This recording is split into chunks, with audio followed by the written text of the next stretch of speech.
Hello everybody, Average Gamer here, and welcome to another episode of Let's Talk. In this episode, the new ranking system for mechs for Solaris VII. So we talked about Solaris VII, and I'll also have to talk about the new ranking systems. And we talked about the fact that, there's all this stuff going in for Solaris VII. Now, one thing I want to mention is, when they mentioned this Solaris VII ranking of mechs of 1 to 7, they said that they might think about using this for additional balance when it comes to quick play. And what I would like to say at this current juncture is, I told you so. I told everybody this. They needed to institute a system where all the mechs were broken down into a class of 1 to 10. They said they decided 1 to 7. I said one of the best ways to balance the game is to bring it down to a 1 to 10. They did 1 to 7. I don't mind that. Now you're not going to get, probably not, a massively overpowered match where all the mechs on one side are, we're going to have like 4 or 5 overpowered mechs on one side of the team and a whole bunch of underperformers on the other team, and pretty much everyone knows who's going to win the moment everyone's put the 2 and 2 together to figure out who has the most Kodiak 3s or what have you. Now, one of the things I like about this is the fact that when they bring it to something like quick play, this is going to make the games probably, I'm hoping, a lot more fun. If everyone's in underperforming mechs, it's going to be a shit show. If everyone's running we've got, drop into a match and there's 3 guys with trebuchets on one team and 3 guys with, something else on the other team that's, I'm trying to think of equal or less, maybe a couple Wolverines. You definitely can look at them and be like, this is going to be funny. This is going to be good. This is going to be funny. I'm looking forward to those. I'm looking forward to those matches. I'm also looking forward to those matches where, you got Marauder 2Cs and Kodiak 3s, Hunchback 2Cs, like all the really good performing mechs. Sorry, I haven't played the game in about a week, so I'm running short on some of the overpowering Maulers, Some of the really good, powerful mechs in that tier 1 category that are playing. Now, I also don't want them to see a rounding option. I want to see the group leaders select the options. Like, select the option of, hey, everyone's playing a tier 1 mech today. Tier 2 mech, tier 3 mech in this group. So that also narrows down things a little bit. So when I go to pick my mech, it will tell me what tier level this mech is. Now, what I want to know is, how are we going to figure out what a good mech versus a bad mech is? I mean, you could have 2 mechs of the same chassis. One's really good, one's really bad. So, what I want to figure out is, are they probably going to do like some sort of value system? For example, the chassis itself, with its hard points, are X amount of points. Whenever you put on the following weapon, it adds the value of whatever that weapon is worth. So then my question is there going to be an ebb and flow? Is there going to be just a value associated with the mechs? And whatever mech you pick and whatever you do to the mech, will put it on a set value automatically? So the mechs themselves are not on a value, but the value level associated with the mech is on this list. So mechs with a value of, say, 1 to 100, or we'll even start at, 1 to 100. 100 being dual Gauss, dual Peep, Kodiak 3. Well, number 1 would be a 4 machine gun Locust. Smallest mech. Maximum of 4 damage a second. No, there you go. Then you sit back and go, okay, so what is the value of a chassis of a Locust itself? For its speed, its maneuverability, what are those values worth? Right? And then you work it up from there. Okay, so the value itself for the chassis is, say, a 10. It's fast, it's maneuverable, it's more fast or maneuverable than a Kodiak. So my question is, okay, so how do you score it? So first you go to speed.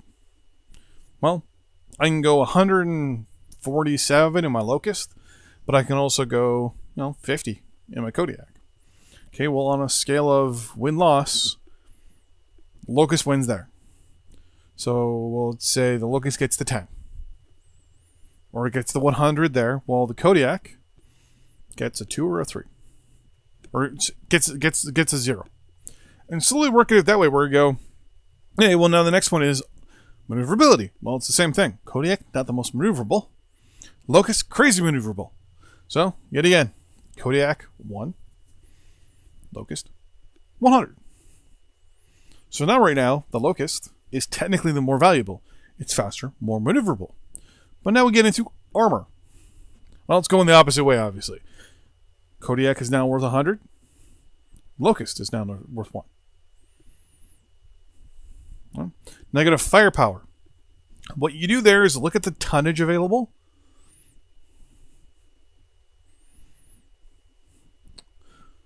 So in this case, a mech is 100 tons versus a mech that's 200 tons. By default, the larger mech should be able to take more weapons. So in this case, Kodiak, 100. Locust, 1. So now you're probably saying to yourself, well, hold on. This isn't going to work, because now each mech is 200. That is true. This is very true. But now what you do is you take the next mech, and the next mech, and the next mech. So you take the most extremes at either end, and slowly work them in. And you slowly work it, and work the value system. Now, everything I'm using is just examples of extremes, right? Scale 1 to 10, 1 to 100, 1 to 1,000. Right? You can also work it out with the community where it's like, okay, so first off, there's going to be just a generic value associated with the tonnage, the actual sheer weight. So if we go on a scale of that much, be like every mech, so a Locust is default a value of 20 because it has 20 tons. Kodiak default value 100 because it's 100 tons. Now you look at the engine you're putting in it. Okay, well, I'm putting in an XL 350 that's worth 30 tons in the Kodiak. I don't know, pulling that number out of my butt. Kodiak's now worth 230 or 130. The engine I'm putting in the Locust is 100 ton. Is a 15 ton XL. Well, the Locust is now only worth 35. Kodiak with 130. Alright, so let's look at weapons. Well, I can put 4 half-ton machine guns. It's an additional points of 4. Okay, so 0.4 each. So now I'm looking at, well, the Locust is now worth 19. Kodiak, I can do dual Gauss, dual Peep, for example. Well, dual Gauss, dual Peep. That's what, 8 and 8, 16, so 32 tons. I'm just using 8 tons as an example. They're probably not 8 tons. They're probably more than that or less. I would have to look. Well, actually, well, let's look. Gauss and Peep. How much are Gauss and Peep for the clans?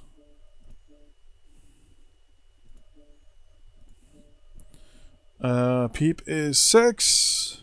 Gauss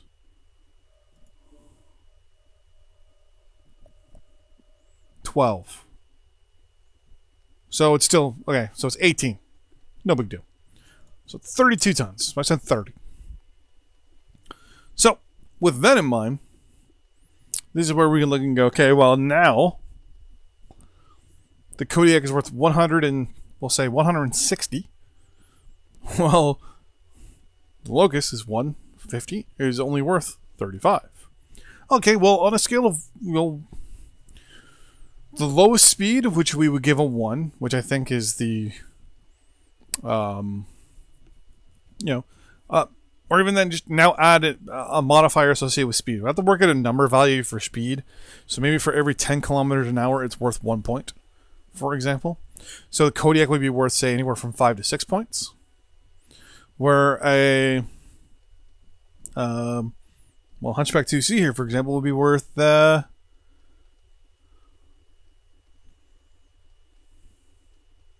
87 points or 8 points because it goes 87.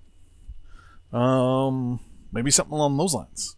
That means that Locust would be worth anywhere from 12 to 14 points when it comes to speed. There you go, right? Factors of 10. Then it takes into things like maneuverability. Look at the amount of the per second movement times. The transverse speeds, things like that, and calculate it that way. You can really work out value systems for these mechs. Now, mind you, everything I'm working at is not scientific. So, you have to look at, efficiencies and, ballistic speeds and all that stuff to work out everything. But, if you set it up so that there was a value of, 1 to 10 on tier 1, 11 to 20 on tier 2, etc., etc., etc., then things would be a lot better. Things would be a lot more fun, a lot more easy when it comes to that stuff. So if your mech automatically will start in a certain tier because of what it is. So for example, all lights pretty much will automatically start in tier 1 because of they're small, not much armor, enough speed, all that stuff. And then say tier 7 is like the most overpowered Kodiak 3 dual peep dual gas machine. And we're just saying it is OP for now. I'm not going to go in argument with the new systems and all that stuff, but dual peep, dual gas, Kodiak 3. Now, with that in mind, as I said, that would be maybe if we're going up to 7, that would start automatically at, say, a 5. And as you build it up, it gets higher and higher, or lower and lower to a 7, depending on what you do to it. So certain mechs will start automatically as per their chassis. Now, there'll also be negatives and towards these things as well. So, for example, a mech that has no high points to its weapon. So if everything is low and slung down, that's a negative towards its value because it's not worth as much. A mech that has a higher point. So, for example, when the actual points themselves are based, there'll actually be, for example, a cross-section on the mech. So, for example, with this hunchback here, I'm going to call him, put a line here. Say any hard points above this are worth blank. Any hard points from here to here, so mid to high level chest, are worth this much. Anything mid chest to low chest is worth whatever. Anything below the waist is worth whatever. And that way you can kind of work out just how much the hard points are worth. Then you add those to the mech. That way you have your base chassis, right? So you have the base armor, maneuverability, because every mech now has its set maneuverability, and weapon points. That's how you can come up with the perfect thing. So, for example, Hunchback, 55 tons. Boom. It has a value of 55. It has, in this case, 2 hard points that are equal to or higher than the head. Well, each one is, say, worth 5 more. So now it's a 65 ton or 65 point mech. No problem. It now has 2 other ballistics that are mid torso to head. Well, each one of those are worth 4 additional 8 points, right? And kind of go from there. Then on top of that, depending on what weapon then has its own value. The value goes up or down depending on the tonnage. So if you start off with, say, an AC5, well, an AC5 itself is worth nothing, right? Unless you put a ton in. Put a ton in, there's a DPS value associated with that mech, right?